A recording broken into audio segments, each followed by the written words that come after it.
आहे, पण तरी पण मी संतोष सरांना बऱ्याच वर्षांपासून ओळखतो. आम्ही एक सॉफ्टवेअर बनवलं होतं जे सिरियल मॅनेजमेंटसाठी सगळं असतं. म्हणजे डे टू डे सिरियल मॅनेजमेंटमध्ये जे जे होतं ते आम्ही सगळं ट्रॅक करायचो. तिथून आमची सुरुवात झालेली होती, म्हणजे माझं इंट्रोडक्शन मूवी इंडस्ट्रीसाठी. आणि मी सॉफ्टवेअरमध्ये आहे गेल्या 12-13 वर्षांपासून. मी स्वतः सॉफ्टवेअर बनवतो, कस्टम सॉफ्टवेअर बनवतो, R&D करून सॉफ्टवेअर बनवतो. तर अशा पद्धतीने माझं काम आहे. तर आम्ही संतोष सर जेव्हा होते मागच्या वर्षांपासून आम्ही या आयडियाला सुरुवात नाही केली, याची थॉट प्रोसेस 3-4 वर्षांपासून चालू होती. तर आम्ही हार्डवेअर कसं आणायचं, कुठून हे करायचं, काय सॉफ्टवेअर बनवायचं, हे सगळं आम्ही R&D करत करत करत आज इथे पोहोचलेलो आहोत. आणि तुम्ही सगळे आले याच्याबद्दल धन्यवाद. बस. थँक्यू. जगार सर, तुमचे एक विचार.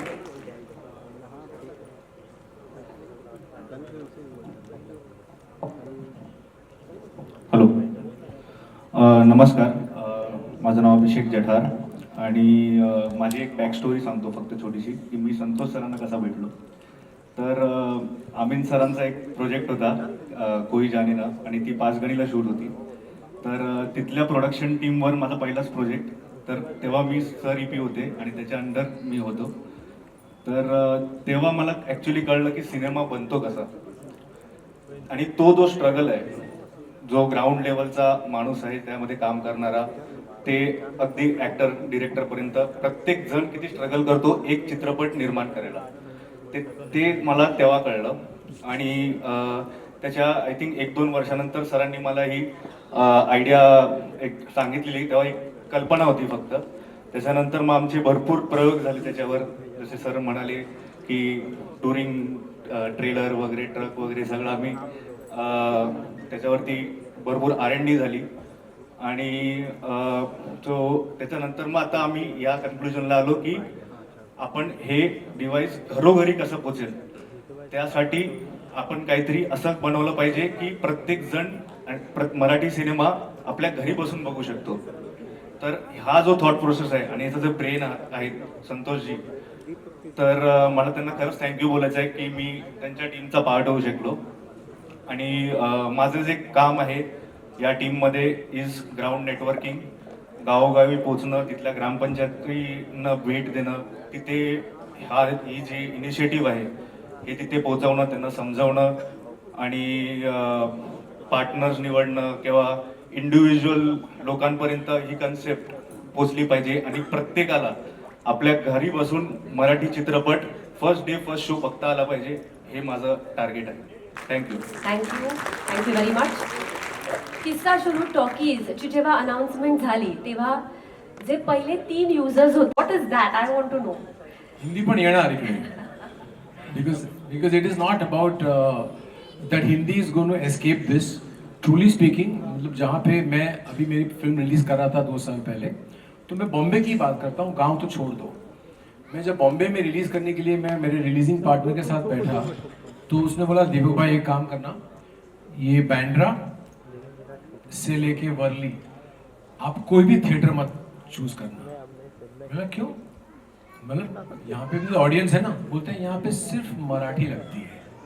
तो मतलब मेरे को इतना बड़ा झटका लगा कि that's so true. Within our own city there are sections where people don't get to have it कि भैया हमारे घर से 2 मिनट दूर जाओगे आपको, तो वहाँ पे अगर हिंदी देखनी है तो भी उनको मुश्किल होती है. तो सिमिलरली आप सोचो कि हिंदी बचेगा नहीं, हिंदी भी ऑब्वियसली हर जगह जाएगा. End Hindi I think it is a national thing.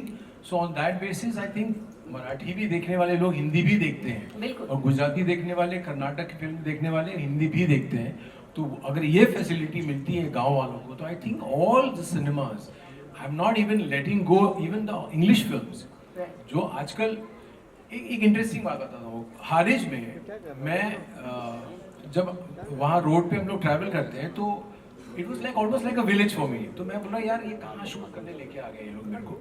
But eventually they had a modern coffee shop over there and I stopped by because ऐसी जगह में हम लोग ऐसी कॉफी शॉप देखते हैं तो रुक जाते हैं. तो मैं रुका, मैं अंदर गया और वहाँ पे बच्चे थे, they were teenagers, just about 20s 21s होते हैं ना वैसे, और they were all involved in their phones, in their gadgets, selfie चल रही है, वीडियो चल रहा है, और वहाँ पे एक कॉर्नर है जहाँ पे एक कॉर्नर में लिखा है स्टारबक्स, और वहाँ पे एक कॉर्नर अलग से बनाया। तो जो ओनर था, बिकॉज ही रिकग्नाइज मी, तो वो साथ में बैठ गया था मेरे साथ में कॉफी पीने में। तो वो बोलता है, मैंने बोला ये क्या चक्कर है, ये स्टारबक्स तो यहाँ पे है नहीं। तो बोलता है सर यहाँ पे ये बच्चे जितने हैं ना, उन लोगों ने इंसिस्ट किया कि हमको स्टारबक्स कॉफी चाहिए ही चाहिए, तो 3,000 रुपये किलो की मैं कॉफी बीन्स लेता हूँ, और ये स्टारबक्स सेक्शन है जहाँ पे मैं ये इनको स्टारबक्स की ही कॉफी देता हूँ। तो मतलब imagine the generation is so, it's all global, everything is become so small. तो उनको इंग्लिश फिल्म भी चाहिए देखने के लिए, उनको हिंदी फिल्म भी चाहिए देखने के लिए। एंड मैं बहुत दूर सोचता नहीं, मैं मतलब it's not going to be very far from what he has done today, that just not Marathi, just not Gujarati, but Hindi, and to be very frank, English will be there, because there's going to be a demand for it, and he will capture that, which I'm very proud of. I'm very happy with it. Definitely, this is, I think, the beginning of something very big. Santosh ji, तुमचे विचार? मला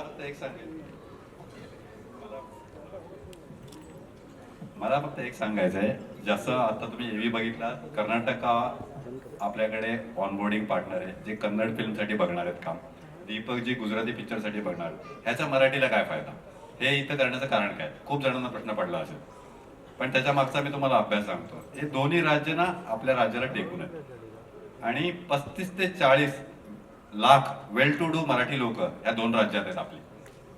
आणि तुम्ही कितीही Marathi producer लोकांनी किती दम लावला ना, या राज्यात तुम्ही पिक्चर नाही लावू शकत. आणि ही लोक 35-40 लाख लोक 99 रुपये द्यायला त्यांना काही प्रॉब्लेम नाहीये. हा व्ह्युअर जो आहे, आपण दुसऱ्या राज्यात जाऊन आपण हेच करतोय.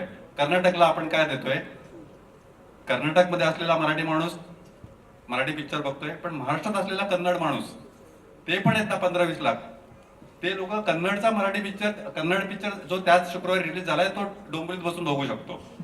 गुजराती जो पिक्चर रिलीज झाला तो डोंबिवलीत बसून बघू शकतो. ही जी मजा आहे की आपण 3 राज्य केले, ह्याचा अर्थ फक्त 3 राज्याचं वेगळं वेगळं गणित नाहीये. हे 3 राज्य आपल्यालाच फायदा करून देतात, आणि हे आपल्याला पूर्ण भारतामध्ये करायचं आहे. तर सगळ्या राज्यात असलेल्या मराठी लोकांना आपण नाही करू शकत ना रिलीज, ही आपली प्रॅक्टिकल लिमिट आहे.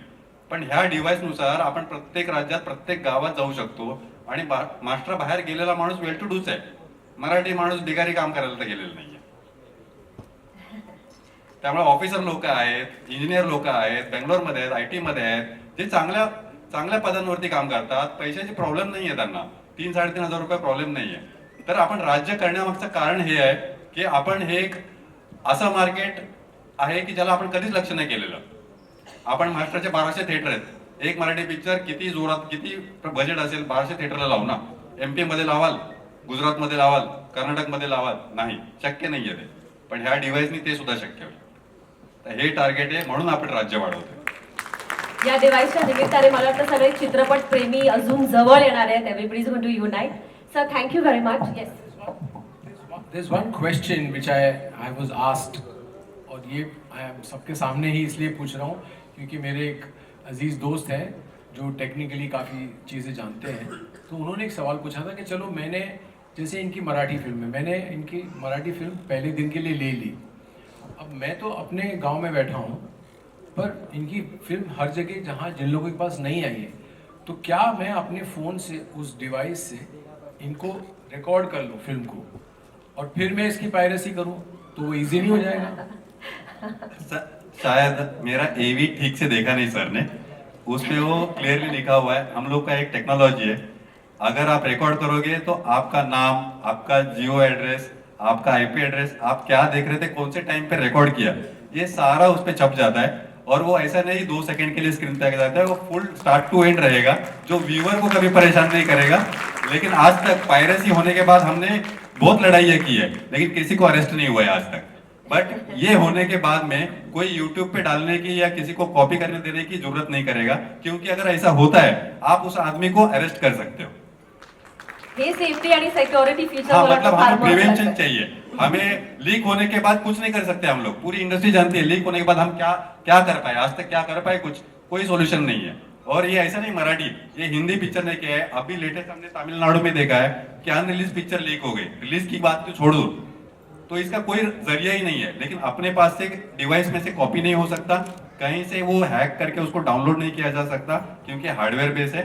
और तीसरी बात, जो वीडियो रिकॉर्डिंग है वो प्रैक्टिकली पॉसिबल है, दिखेगा, लेकिन वो कहीं पे अपलोड नहीं कर सकता। हो सकता है कि मैं देखूं, मैंने रिकॉर्ड करके रखा और एक दो सीन मुझे अच्छे लगे थे, मैं रात को वापस देख लूं, बट मैं किसी और को दूंगा तो फंस जाऊंगा। Okay, thank you. That's for clarification to everybody. Thank you. Santoshji, आपण पुष्पगुच्छ देऊन दीपक सरांचं आभार मानूया. पहिल्यांदा दाखवणार आहे तर त्याच्याबद्दल सांग प्लीज. हॅलो, हां, मला एक दिवस अचानक फोन आला आणि त्यांनी हा फोनवरतीच एक 2-3 मिनिटामध्ये हे काय आहे हे सांगितलं. मला ते समजलं. पिक्चर लोक बघणार एवढंच मला समजलं आणि तो लोकांनी बघितला पाहिजे. आपण सिनेमा केला तो लोकांनी पाहिला पाहिजे, कुठूनही बघा. मग मी लगेचच निर्मात्यांशी कॉन्टॅक्ट केलं आणि हे तिथून सुरू झालं. माझं कॉन्ट्रीब्युशन एवढंच आहे, बाकी काही नाही. पण हे खूप महत्वाचं कॉन्ट्रीब्युशन आहे. तुझा इतका सुंदर चित्रपट येणार आहे या डिव्हाइसवर. दीपक जी, कुछ नहीं आपको. I think a producer is a great producer when he supports the director all the time. So